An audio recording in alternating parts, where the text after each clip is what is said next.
सुप्रभात, good morning friends. Hi, this is DC Yadav और आप सभी का डीसी आईएएस पे स्वागत है। 6 दिसंबर 2022 का करंट अफेयर्स पढ़ेंगे। हम जानेंगे क्या है महत्वपूर्ण खबर हमारे आने वाले एग्जाम जैसे IAS, PCS, SSC, banking, railway और अग्निपथ सेना भर्ती के लिए। आज का अपना पहला सवाल है दोस्तों कि हाल ही में हंसराज गंगाराम अहीर को किस आयोग का अध्यक्ष नियुक्त किया गया है। आपके सामने 4 ऑप्शंस हैं। एनसीबीसी यानी राष्ट्रीय पिछड़ा वर्ग आयोग, या एसटी अनुसूचित जात अनुसूचित जनजात, सीएससी यानी अनुसूचित जात, या डी राष्ट्रीय महिला आयोग। किसका अध्यक्ष नियुक्त किया गया है? तो इसका सही आंसर है ऑप्शन ए, राष्ट्रीय पिछड़ा आयोग जो था उसका अध्यक्ष अपॉइंट किया गया है हंसराज गंगाराम अहीर जी को। इससे पहले जो इसके अध्यक्ष थे वो थे भगवान लाल साहनी। तो भगवान लाल साहनी जी को रिप्लेस करके अब हंसराज गंगाराम अहीर जी राष्ट्रीय पिछड़ा वर्ग आयोग के अध्यक्ष बन गए हैं। अब हम थोड़ा बात कर लेते हैं राष्ट्रीय पिछड़ा वर्ग आयोग के बारे में। अगर दोस्तों हम इसकी बात करें तो दरअसल जब से देश आजाद हुआ है तब से पिछड़ा वर्ग के लिए बातें चल रही थी और सबसे पहले काका कालेश्वर जी की अध्यक्षता में 1953 में पहला पिछड़ा वर्ग आयोग गठित किया गया। 1953 में सवाल पूछा जा सकता है किसकी अध्यक्षता में, तो काका कालेश्वर जी की अध्यक्षता में प्रथम पिछड़ा आयोग का गठन हुआ 1953 में। तत्पश्चात इस पे कोई बहुत बड़ी काम नहीं चली, ठंडे बस्ते में डाल दिया गया। उसके बाद दोबारा आपको पता होगा 1979 में बीपी मंडल का नाम सुना होगा आपने, का गठन किया गया। ये दूसरा पिछड़ा वर्ग आयोग था और इसने सिफारिश की कि जो पिछड़े वर्ग के लोग हैं उनको 27% का रिजर्वेशन दिया जाए, क्योंकि इससे पहले केवल एसटी और एससी को ही रिजर्वेशन दिया जा रहा था। और आपको पता होगा जब इस कमीशन की सिफारिश को 90 के दशक में लागू किया गया तो बहुत सारे दंगे हुए थे, बहुत सारे बवाल हुआ था, क्योंकि बीपी मंडल की जो सिफारिश थी 27% की, इस पे बहुत सारे बवाल हुए पूरे देश भर में। लेकिन अल्टीमेटली इसको तत्कालीन कांग्रेस सरकार के द्वारा जारी कर दिया गया और तत्पश्चात 14 अगस्त 1993 को राष्ट्रीय पिछड़ा आयोग अस्तित्व में आया। लेकिन उस समय एक संविधिक था, इसे संवैधानिक दर्जा नहीं प्राप्त था। बाद में भारत की संसद ने 102वें संविधान संशोधन के तहत 2018 में इसे संवैधानिक दर्जा दिया, तब जाके इसका नाम पड़ा एनसीबीसी यानी राष्ट्रीय पिछड़ा वर्ग आयोग, जो संवैधानिक रूप में अस्तित्व में आया। और इस संशोधन के तहत भारत के संविधान में 2 नए आर्टिकल जोड़े गए। आर्टिकल 338 बी और आर्टिकल 342 ए। 338 बी में राष्ट्रीय पिछड़ा वर्ग आयोग के रिजर्वेशन के बारे में प्रावधान है, क्योंकि इससे पहले आपको पता होगा कि जो 338 है ये एससी से संबंधित था, 338 ए एसटी से संबंधित था, अब 338 बी ओबीसी से संबंधित रहेगा। तो आर्टिकल में मतलब भारत के संविधान में इसे जगह दी गई और 342 ए भी एक नया संविधान में आर्टिकल जोड़ा गया। इसके अलावा दोस्तों 366 में भी संशोधन किया गया है इस एक्ट के तहत। और अब मैंने आपको बताया कि इसके जो अध्यक्ष अपॉइंटमेंट हुए हैं वो हंसराज गंगाराम अहीर जी अपॉइंट हुए हैं। सो अल्टीमेटली इसका सही आंसर है ऑप्शन ए, राष्ट्रीय पिछड़ा वर्ग आयोग। दूसरा सवाल है दोस्तों कि हाल ही में किसने ऑनलाइन आरटीआई पोर्टल लॉन्च किया है। यानी अब आरटीआई जो होता है, सूचना का अधिकार है, उसके लिए पोर्टल, ऑनलाइन पोर्टल लॉन्च किया गया है। आपको बताना है किसने लॉन्च किया है। ए, नीति आयोग, बी, हमारा जो विधि मंत्रालय है उसने, कानून मंत्रालय, सी, सर्वोच्च न्यायालय, या डी, भारतीय संसद ने। इसका सही आंसर है ऑप्शन सी, सुप्रीम कोर्ट ने ऑनलाइन आरटीआई पोर्टल को लॉन्च किया है। आप सभी को पता होगा कि आरटीआई का एक्ट एक प्रॉपर भारत में है, जिसे हम आरटीआई एक्ट 2005 के नाम से जानते हैं, यानी सूचना का अधिकार अधिनियम 2005। और अब इसे ऑनलाइन दर्ज कराने के लिए ऑनलाइन आरटीआई पोर्टल लॉन्च किया गया है सर्वोच्च न्यायालय के द्वारा। बात अगर सर्वोच्च न्यायालय की करें दोस्तों, तो भारत के संविधान में जो हमारा भाग 5 है, उसमें आर्टिकल 124 से लेके 147 तक सुप्रीम कोर्ट के प्रावधान, गठन, शक्तियां, इन सब का वर्णन किया गया है। प्रेजेंट टाइम में आप सभी को पता होगा कि देश में सर्वोच्च न्यायालय के जो 25वें चीफ ऑफ जस्टिस बने हैं, जो सीजीआई बने हैं, वो डी.वाई. चंद्रचूड़ जी हैं। इससे पहले 49वें नंबर के आपको पता होगा उदय उमेश ललित यानी यू ललित साहब थे। और 50वें नंबर के जो हमारे सीजीआई हैं वो डी.वाई. चंद्रचूड़ हैं। बता दें दोस्तों, इनके पिताजी डी.वाई. चंद्रचूड़ के भी सुप्रीम कोर्ट के चीफ ऑफ जस्टिस रह चुके हैं। भारत शासन अधिनियम 1933 के तहत इसे 1937 में सुप्रीम कोर्ट का गठन किया गया था।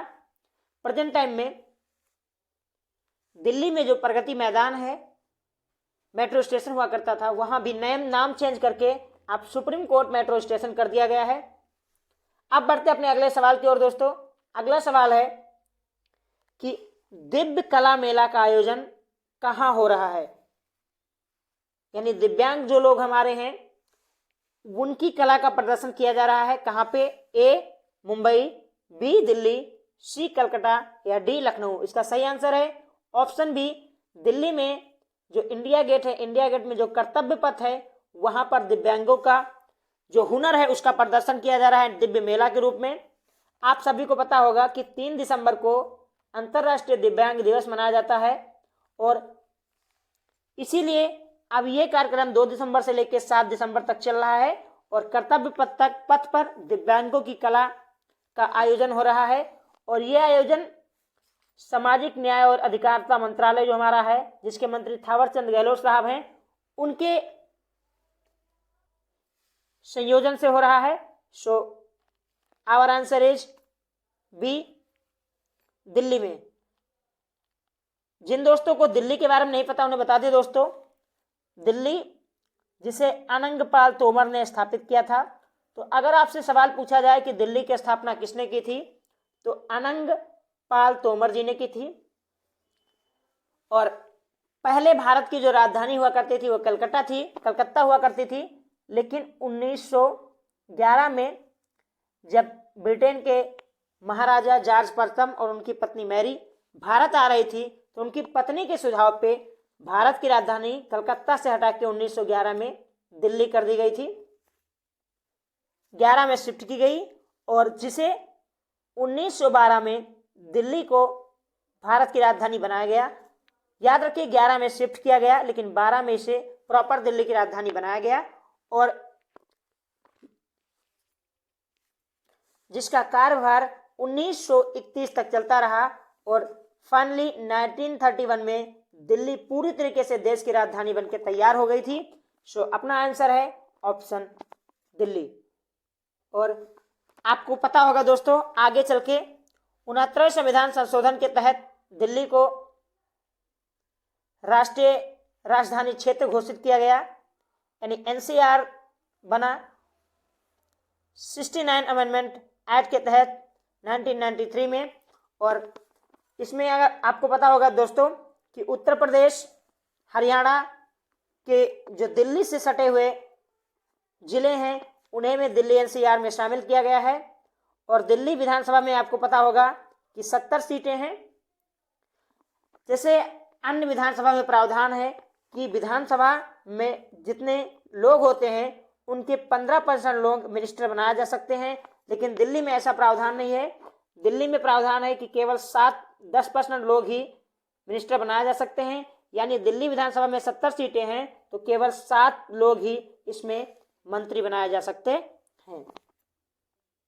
दिल्ली के मुख्यमंत्री अरविंद केजरीवाल जी और विनय सक्सेना यहाँ के एलजी हैं, यानी लेफ्टिनेंट गवर्नर। आज का अपना अगला सवाल है दोस्तों कि हाल ही में किस राज्य ने आरक्षण बढ़ाने संबंधी विधेयक पारित किया है? ए उत्तर प्रदेश, बी तमिलनाडु, सी पश्चिम बंगाल या डी छत्तीसगढ़। इसका सही आंसर है ऑप्शन डी छत्तीसगढ़, जहां भूपेश बघेल जी की सरकार है, कांग्रेस सत्ता में वहां पे। उन्होंने आरक्षण को बढ़ाने संबंधी विधेयक अपनी विधानसभा से पारित कर दिया है। इससे पहले आपको पता होगा कि झारखंड ने भी अपने यहाँ आरक्षण को बढ़ाने का प्रावधान जो था वो पारित किया था, वो बनाया था। अब झारखंड के बाद उसका पड़ोसी छत्तीसगढ़ ने भी आरक्षण को बढ़ाने का प्रावधान किया है। यदि भारत सरकार की मंजूरी मिल जाती है तो छत्तीसगढ़ भी अब आरक्षण को बढ़ा देगा और इसमें एसटी और एससी जो है उनका आरक्षण बढ़ाया जाना है। छत्तीसगढ़ के बारे में दोस्तों आप लोग जानते होंगे, नहीं जानते हो तो इन्हें बता दें हम। छत्तीसगढ़ जो है ये मध्य प्रदेश से अलग होकर बना था। 1 नवंबर सन 2000 को ये मध्य प्रदेश से अलग होकर एक नया राज्य बना था। और यहाँ के मुख्यमंत्री जैसे हमने बताया कि भूपेश बघेल जी हैं, और कांग्रेस पार्टी यहाँ पे सत्ता में है। केवल 2 राज्यों में कांग्रेस पार्टी प्रेजेंट टाइम में सत्ता में है, एक तो छत्तीसगढ़ है और दूसरा राजस्थान है। राजस्थान के मुख्यमंत्री हैं अशोक गहलोत साहब, जबकि छत्तीसगढ़ के हैं भूपेश बघेल जी। अब बढ़ते अपने अगले सवाल की ओर। अगला सवाल अपना है कि ABIS ने किसके साथ मछली पालन को बढ़ावा देने के लिए $16 मिलियन का समझौता किया है? अब आपके दिमाग में सवाल आता होगा दोस्तों कि ABIS क्या है? What is the ABIS? तो ABIS एक कंपनी है जिसका नाम है एक्सपर्ट इंडिया प्राइवेट लिमिटेड, इसलिए इसे ABIS के नाम से जाना जाता है। और इसने $16 मिलियन का समझौता किया है एशियाई डेवलपमेंट बैंक यानी ABD के साथ मिलकर, जो मछली पालन में बढ़ावा देगा। और बात अगर एशियन डेवलपमेंट बैंक की करें दोस्तों तो 1966 में इसकी स्थापना हुई थी। इसमें टोटल 68 सदस्य हैं, यानी 68 देश इसके सदस्य हैं एशियन डेवलपमेंट बैंक के। और इसका जो हेडक्वार्टर है वो मनीला में है। मनीला जो है ये फिलीपींस की राजधानी है। सार्क जो आसियान एक देश है, दक्षिण एशियाई देश आसियान जो आते हैं उसमें आता फिलीपींस, और फिलीपींस की राजधानी है मनीला और वहीं हेडक्वार्टर स्थित है एशियन डेवलपमेंट बैंक का। अगला सवाल है कि किस भारतीय बैंक ने यूनाइटेड किंगडम यानी यूके के ग्लोबल समिट में, वहां पे ग्लोबल समिट हुआ यूनाइटेड किंगडम में, वहां पर बैंकर्स ऑफ बैंक अवार्ड को जीता। यानी बैंक से संबंधित एक समिट हुआ, ग्लोबल समिट हुआ। कहाँ हुआ? यूनाइटेड किंगडम यानी यूके में, जिसे आप ग्रेट ब्रिटेन के नाम से भी जानते हैं। इसकी राजधानी लंदन में है, आपको पता होगा। और वहां पर जो ग्लोबल समिट आयोजन हुआ उसमें बैंकर्स ऑफ बैंक से किसे सम्मानित किया गया, किसने जीता? स्टेट बैंक ऑफ इंडिया यानी भारतीय state bank, Canara bank, HDFC bank या पंजाब नेशनल बैंक। इसका सही आंसर है ऑप्शन बी, जो कैनरा बैंक है इसने बैंकर्स ऑफ बैंक अवार्ड को जीता है यूनाइटेड किंगडम के ग्लोबल समिट में। बात अगर दोस्तों कैनरा बैंक की हम करें तो भारत का काफी ट्रस्टफुल बैंक है कैनरा बैंक। 1906 में स्थापित किया गया था और इसका हेडक्वार्टर जो है वो बेंगलुरु में है। बेंगलुरु कर्नाटक की राजधानी जिसे हम IT सिटी या भारत का सिलिकॉन के नाम से भी जानते हैं। तो इसका सही आंसर है ऑप्शन बी, कैनरा बैंक। अगला सवाल है दोस्तों कि हाल ही में विजय हजारे ट्रॉफी किसने जीती। काफी रोमांचक मुकाबला हुआ इस मैच में, फाइनल मुकाबला जो खेला गया। तो अल्टीमेटली मैं बता दूं इसे सौराष्ट्र ने जीता है और इसमें बहुत सारे नए कीर्तिमान बनाए गए इस फाइनल मुकाबले में। तो विजय हजारे ट्रॉफी को सौराष्ट्र ने जीती है। ये गुजरात राज्य में आता है। गुजरात एकमात्र ऐसा राज्य है जहां दो दो टीमें हैं विजय हजारे से संबंधित, और ये 50 ओवर का खेल हुआ और फाइनली इसमें सौराष्ट्र ने जीता। भारत के महान क्रिकेटर जो विजय हजारे जी थे उनके नाम पे विजय हजारे ट्रॉफी की शुरुआत हुई थी सन 2002 के। दोस्तों सौराष्ट्र ने दूसरी बार विजय हजारे ट्रॉफी जीती है।